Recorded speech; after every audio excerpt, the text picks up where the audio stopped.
Kemudian Bapak Ibu yang dirahmati Allah Subhanahu wa taala, yang kedua yang hendaknya kita lakukan ketika kita hendak menyambut bulan Ramadan adalah persiapan ilmu. Kita hendaknya menyiapkan ilmu pengetahuan kita terkait dengan tata cara berpuasa. Karena puasa itu bagian dari ibadah, dan setiap ibadah itu harus dilakukan berdasarkan ilmu. Tidak boleh dilakukan secara serampangan, ngarang-ngarang tanpa adanya ilmu, tidak diperbolehkan. Ada sebuah nazam yang dilantunkan oleh Ibnu Ruslan dalam kitabnya Zuhad. Beliau menyampaikan kullu man bi ghairi ilmin ya'malu a'maluhu mardudatun la tuqbalu. Setiap orang yang melakukan amalan tanpa didasari dengan ilmu, ngawur melakukannya, apa kata Ibnu Ruslan, a'maluhu mardudatun la tuqbalu. Maka amalan-amalan yang dilakukan itu ditolak oleh Allah Subhanahu wa taala, tidak diterima oleh Allah. Kenapa? Karena tidak didasari dengan ilmu. Nah, pentingnya kita mendasari setiap amalan kita dengan ilmu, termasuk adalah terkait dengan tata cara kita berpuasa. Bagaimana agar puasa kita itu menjadi puasa yang sah? Apa yang mesti kita lakukan? Nah, maka kita harus tahu ilmunya.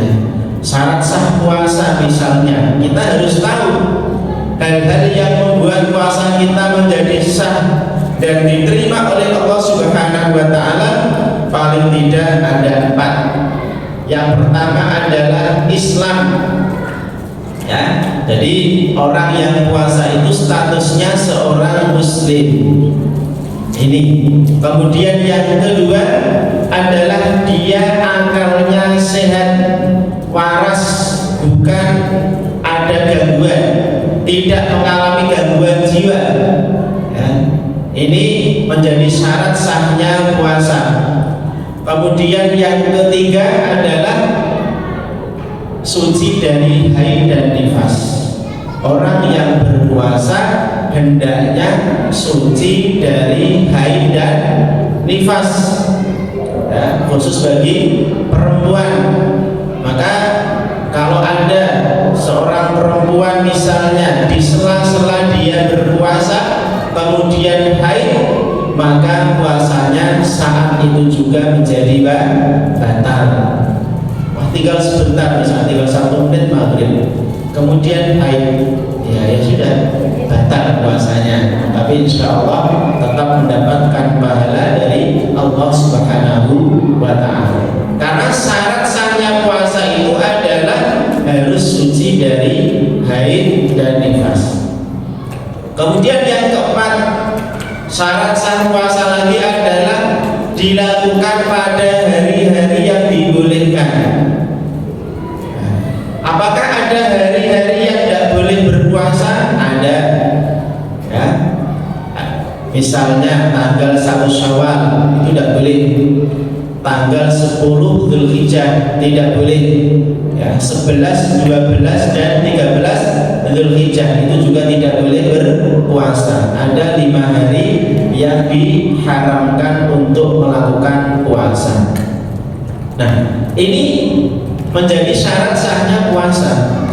Kalau 4 perkara ini dipenuhi, Islam, berakal, ya, suci dari haid dan nifas, kemudian dilakukan pada hari-hari yang dibolehkan, maka puasanya diterima oleh Allah Subhanahu wa taala. Sah, maksudnya sah di sisi Allah Subhanahu wa taala secara syariat, menjadi puasa yang sah.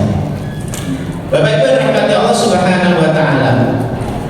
Kemudian syarat wajibnya, siapa yang wajib berpuasa itu? Nah, yang wajib yang pertama jelas adalah dia seorang muslim. Ya, dia seorang muslim. Yang kedua adalah sudah balik.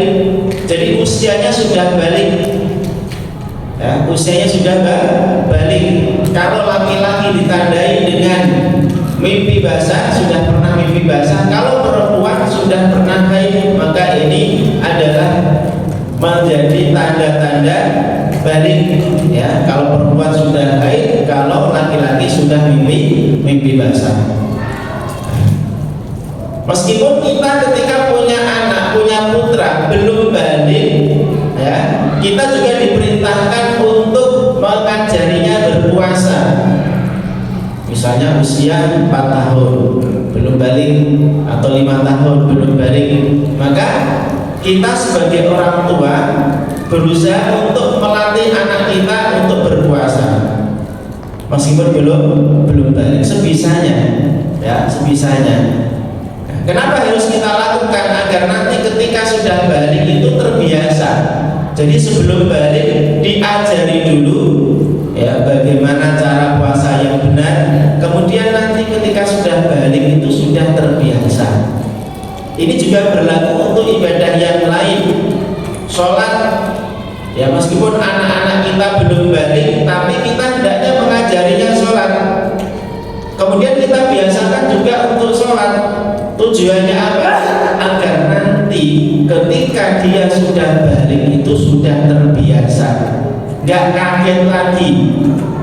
Apalagi yang namanya puasa itu, ya tidak ringan, Bapak Ibu, tidak ringan.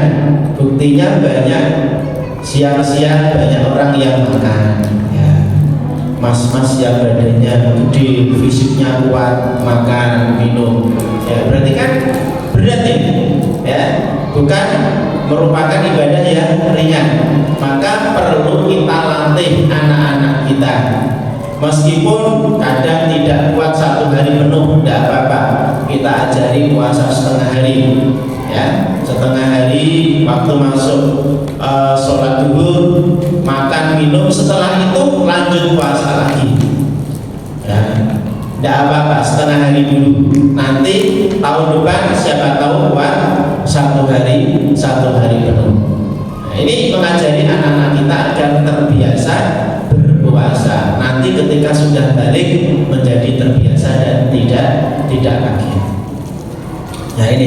Kemudian yang ketiga, syarat wajib puasa yang ketiga adalah berakal, ya. Islam balik berakal. Jadi akalnya waras, Bapak Ibu. Ya, kalau ada orang yang akalnya tidak waras, kemudian dia puasa, maka puasanya tidak sah, karena dia tidak wajib puasa, tidak wajib berpuasa. Nah, ini ketika sudah terpenuhi Islam balik berakal, maka orang itu sudah wajib berpuasa. Syarat sahnya tadi ada 4: Islam, ya, kemudian berakal, kemudian suci dari haid dan nifas, dan yang keempat pada hari yang di